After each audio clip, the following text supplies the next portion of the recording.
Punyakoti and Tiger, as you may know, is based on an age-old Kannada folk song has been passed down through generation. It teaches us about the value of dedication, sacrifice, keeping promise, and the importance of truth. ಧರಣಿ ಮಂಡಲ ಮಧ್ಯದೊಳಗೆ ಮೆರೆಯುತ್ತಿಹ ಕರ್ನಾಟಕ ದೇಶದಿ ಎಂದು ಶುರುವಾಗುವ ಪುಣ್ಯಕೋಟಿಯ ಕಥೆಯನ್ನು ಲಾಲಿಸದವರಾರು, ಕೇಳಿ ಹನಿಗಣ್ಣಾಗದವರಾರು. ತಲತಲಾಂತರದಿಂದ ಕೇಳುತ್ತಾ ಬಂದಿರುವ ಮತ್ತು ಮುಂದಿನ ತಲೆಮಾರುಗಳಲ್ಲಿ ಕೇಳಲೇಬೇಕಾದ ಕತೆ ಪುಣ್ಯಕೋಟಿಯ ಕತೆ, ಸತ್ಯದ ಕತೆ, ಪ್ರಾಮಾಣಿಕತೆಯ ಕತೆ. ಪುಣ್ಯಕೋಟಿಯ ಈ ಕಥೆಯು ಶಾಂತ ಮತ್ತು ವಿನಮ್ರ ಹಸುವಿನ ಪುಣ್ಯಕೋಟಿಯು ಹುಲಿಯೊಂದಿಗೆ ಅಪಾಯಕಾರಿ ಪರಿಸ್ಥಿತಿಯನ್ನು ಎದುರಿಸುವ ಮತ್ತು ತನ್ನ ಪ್ರಾಮಾಣಿಕ ಕಥೆಯಿಂದ ಅಪಾಯವನ್ನು ನಿವಾರಿಸುವ ಸನ್ನಿವೇಶವನ್ನು ನಿರೂಪಿಸುತ್ತದೆ. ಈಗ ಪುಣ್ಯಕೋಟಿಯ ನೃತ್ಯ ರೂಪಕ 6ನೇ ತರಗತಿಯ ವಿದ್ಯಾರ್ಥಿಗಳಿಂದ ಜೋರಾದ ಚಪ್ಪಾಳೆಯ ಮೂಲಕ ಸ್ವಾಗತಿಸಿ.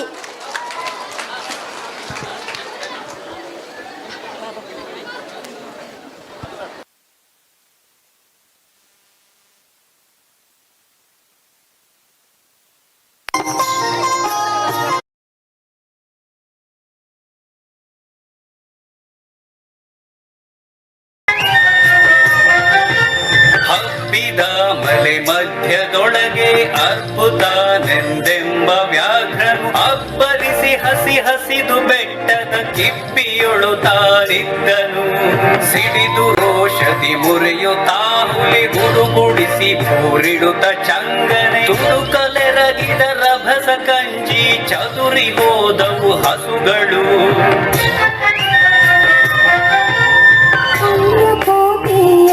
ಹಸುವು ತನ್ನ ಕಂಡಲೆ ನೆನೆದುಕೊಂಡು ಮುನ್ನ ಹಾಲನ್ನು ಕೊಡುವೆನೆನುತ ಹಿಂದೆದೀತ ಬರುತ್ತಿದೆ.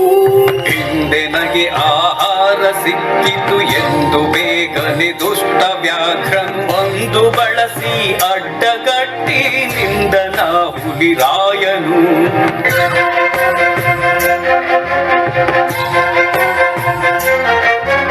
ಮೇಲೆ ಬಿದ್ದು ನಿನ್ನ ನೀಗಲೆ ಬೀಳವೈವೆನು ನಿನ್ನ ಹೊಟ್ಟೆಯ ಸೀಳಿ ಬಿಡುವೆನು ಎನ್ನುತ್ತ ಕೋಪದಿ ಕೂಡ ವ್ಯಾಘ್ರನು ಕೂಗಲು.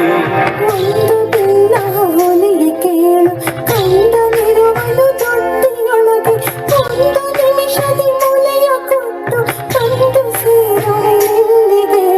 ಹಸಿದ ವೇಳೆಗೆ ಸಿಕ್ಕಿದೊಡವೆಯ ವಶವ ಮಾಡದೆ ಬಿಡಲು ನೀನು ನುಸುಳಿ ಹೋಗುವೆ ಮತ್ತೆ ಬರುವೆಯ ಹುಸಿಯ ನಾಡುವೆ ಎಂದಿತು. ಸತ್ಯವೇ ನಮ್ಮ ತಾಯಿ ತಂದೆ, ಸತ್ಯವೇ ನಮ್ಮ ಬಂಧು ಬಳಗ, ಸತ್ಯವಾಕ್ಯಕ್ಕೆ ತಪ್ಪಿ ನಡೆದರೆ ಮೆಚ್ಚನ ಪರಮಾತ್ಮನು.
ಕೋಟಿಯ ಮಾತ ಕೇಳಿ ಕಣ್ಣ ನೀರನ್ನು ಸುರಿಸಿ ನೊಂದು ಕನ್ನೆ ಇವಳನ್ನು ಕೊಂದು ತಿಂದರೆ ಮೆಚ್ಚನ ಪರಮಾತ್ಮನು.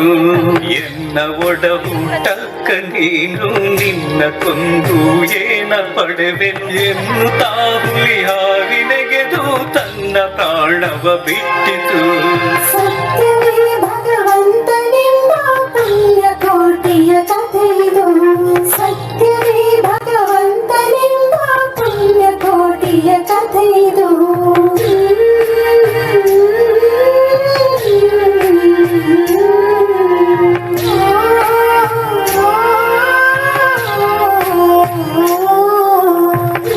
ಭಾರತೀಯ ಧರ್ಮಗಳಲ್ಲಿ ಸತ್ಯ ಒಂದು ಮುಖ್ಯ ಪರಿಕಲ್ಪನೆಯಾದರೆ ಪ್ರಾಮಾಣಿಕತೆ ಮನುಷ್ಯನ ನಡತೆಯ ಅಂಶವನ್ನ ಸೂಚಿಸುತ್ತದೆ. ಸತ್ಯ ನಿಷ್ಠುರವಾದರೆ ಪ್ರಾಮಾಣಿಕತೆಯಿಂದ ಇರುವುದು ಅಷ್ಟೇ ಕಷ್ಟಕರ. ನಮ್ಮ ಜೀವನದ ಅನೇಕ ಮಹತ್ವದ ಸಮಯದಲ್ಲಿ ನಮ್ಮ ಎದುರು ಸುಳ್ಳು ಅಥವಾ ಸತ್ಯ ಆಯ್ಕೆಯಾಗಿರುತ್ತದೆ. ಸುಳ್ಳು ಅತ್ಯಂತ ರಮಣೀಯವಾಗಿದ್ದರೆ ಸತ್ಯ ಕಟುವಾಗಿರುತ್ತದೆ. ಆದರೆ ಸತ್ಯವೇ ಅತ್ಯಂತ ಶಕ್ತಿಶಾಲಿ. ಪ್ರಾಮಾಣಿಕತೆ ಅತ್ಯಂತ ಪವಿತ್ರವಾದುದು. ಸತ್ಯ ಪ್ರಾಮಾಣಿಕತೆಯ ಅನುಷ್ಠಾನ ಪ್ರಾರಂಭದಲ್ಲಿ ಕಠಿಣವಾದರೂ ಒಮ್ಮೆ ನಮ್ಮ ವ್ಯಕ್ತಿತ್ವದಲ್ಲಿ ರೂಪುಗೊಂಡರೆ ಮುಂದೆ ಅದು ಸುಲಭವಾಗಿ ಆಚರಣೆಗೆ ಬರುತ್ತದೆ. ಸತ್ಯ ಹಾಗೂ ಪ್ರಾಮಾಣಿಕತೆಯ ಧೈರ್ಯದಿಂದ ಭಯದ ಮೇಲೂ ಜಯ ಸಾಧಿಸಬಹುದು. ಭಯದ ಮೇಲೂ ಜಯ ಸಾಧಿಸಬಹುದು. ನೆನಪಿಡಿ ಬಂಧುಗಳೇ, ಇದುವೇ ಈ ಪುಣ್ಯಕೋಟಿ ಕಥನ ಕವನದ ಸಂದೇಶ.